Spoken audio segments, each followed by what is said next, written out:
Mga kapatid, umuulan ng Bible verse these days.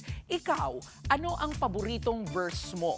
Ano kayang Bible verse ang pinakaginagamit sa graduation, sa heartbreak at bakit may verse na halos lahat ng Pinoy ay kabisado kahit hindi nagsisimba every Sunday? Alam nyo ba na ang pinaka-quoted na Bible verse sa buong mundo ay ang John 3:16?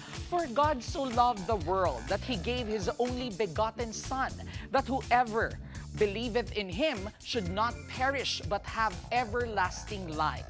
Ito raw po ang pinaka-searched at pinaka-nakikitang verse sa sports events, placards at kahit sa mga social media bio.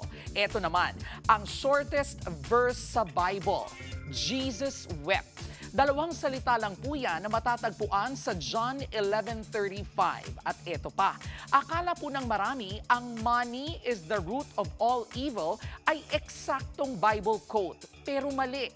Ang totoong verse ay, for the love of money is the root of all kinds of evil. Magkaiba po yun hindi pera ang kontrabida, attachment daw.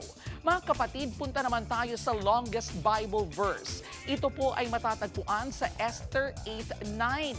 Isang verse na parang isang buong paragraph. Hindi na raw iyan hinati pa dahil kailangan buo ang konteksto. Para naman sa mga broken-hearted dyan, ang pinakasikat na pampalakas loob ng verse sa inyo ay ang Psalm 34:18. The Lord is close to the broken-hearted and saves those who are crushed in spirit. O, di ba?